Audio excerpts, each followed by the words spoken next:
Bonjour et bienvenue dans cette séquence consacrée à gérer les situations délicates. Je m'appelle Éric Grandmaison et depuis 30 ans, j'accompagne et je forme les personnes, les équipes et les organisations dans la prise de conscience de leurs talents et le développement de leurs atouts. L'encadrement d'une équipe au quotidien n'est pas toujours de tout repos. Quelles sont les situations délicates que va rencontrer un leader? Le leader va être confronté à des situations délicates à gérer avec ses collaborateurs, annonce de décisions difficiles, gérer des urgences, des tensions, des conflits, stress, addiction, performance, motivation, prise de parole en public. Les conséquences d'une situation mal gérée peuvent être importantes au sein de l'équipe. Baisse de motivation, climat social tendu et engendrer un risque de contentieux. Le leader devra acquérir et adopter de bons réflexes et la bonne posture pour conduire ses entretiens à fort enjeu, éviter les risques juridiques et prévenir les litiges. Face à la pression de son environnement, le leader va avoir à gérer dans l'exercice de sa fonction ces situations qui lui demanderont un haut niveau de confiance en soi. Il va devoir acquérir des outils pour pouvoir décider. Comment gérer les urgences, la pression, tout en gardant son sang-froid? L'urgence, la pression, le stress sont le lot quotidien du leader. Vous allez devoir adopter des comportements adaptés pour mieux gérer ces situations. Allez au-delà de vos peurs pour trouver des solutions. La pire des solutions est de faire l'autruche, comme pourrait le faire une personne qui procrastine, c'est-à-dire qui remet au lendemain ce qu'il pourrait faire le jour même.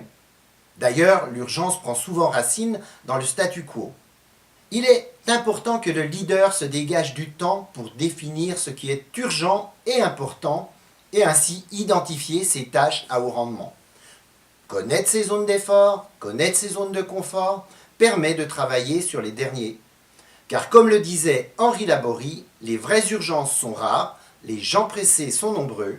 Souvent, nous confondons l'urgence et l'importance. Souvent, nous réagissons de manière irrationnelle. Sans le savoir, nous appliquons la loi du moindre effort ou la loi du désir, c'est-à-dire la loi de Laborie. Nous faisons ce qui nous plaît avant ce qui nous déplaît. Nous faisons ce qui va vite avant ce qui prend du temps. Nous faisons ce qui est facile avant ce qui est difficile. Nous faisons ce que l'on sait faire avant ce qui est nouveau. Finalement, nous faisons ce qui est urgent avant ce qui est important. Savoir établir ses priorités à partir d'une to-do list journalière évite les oublis des tâches importantes. Comprendre ce qui me met la pression et me met sous stress à partir d'un inventaire de personnalité permet de bien comprendre mes situations stressantes. Souvent, le stress nous informe de l'irrationalité de nos pensées et de nos comportements. Dans l'approche neurocognitive et comportementale de l'INC, nous utilisons cette formule. Stress égale stresseur multiplié par stressabilité. Comme nous ne pouvons guère influencer le stresseur, il est pertinent de comprendre et de travailler sa stressabilité. Il est donc important de repérer ce qui nous met sous pression et les urgences que nous créons nous-mêmes. Prendre du recul pour faire la part des choses et évaluer les situations. La pyramide moyens-exigences de l'ANC permet de faire le point des exigences et des moyens que je me donne dans une situation à enjeu. Accomplissons pour le mieux ce qui est en notre pouvoir et acceptons le reste. Épictète. Retrouver de la sérénité permet de garder son calme et d'éviter de partir sur des mécanismes automatiques.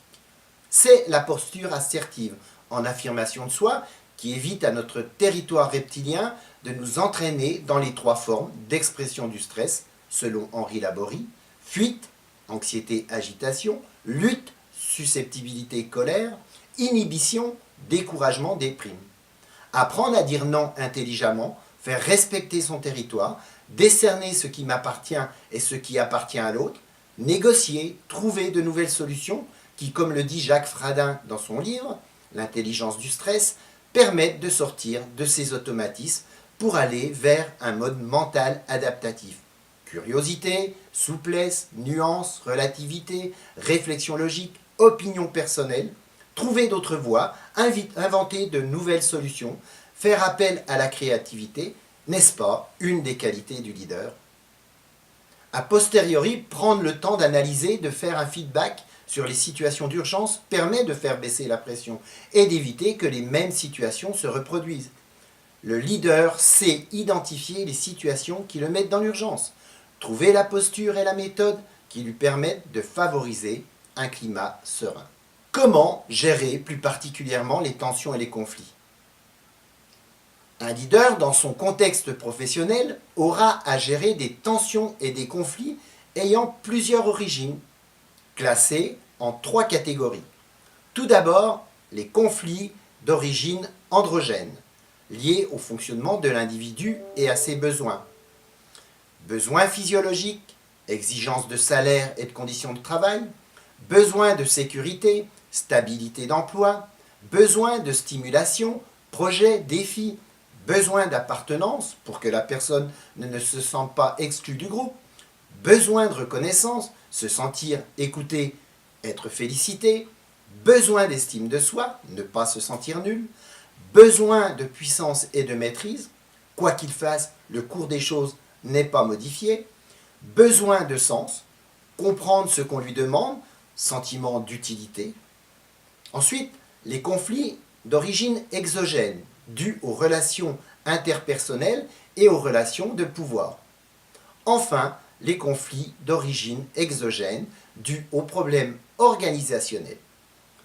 Il s'agit bien souvent de sentiments ou d'intérêts contraires qui s'opposent. Conflits d'intérêts, querelles, désaccords, domination, lutte de pouvoir. Le conflit s'installe, les parties ne veulent plus communiquer, échanger, s'entendre. Chacun campe sur ses positions. Obstination du comportement humain. Le leader va devoir distinguer la nature du conflit et faire preuve de courage managérial. Prendre du recul le plus rapidement possible pour comprendre, analyser la situation, les effets sur l'équipe et la performance. Dans la prochaine vidéo, nous verrons comment gérer concrètement les tensions et les conflits. Je terminerai par cette phrase de Nietzsche: « Ce qui ne nous tue pas nous rend plus forts ». À très bientôt et bon management à tous.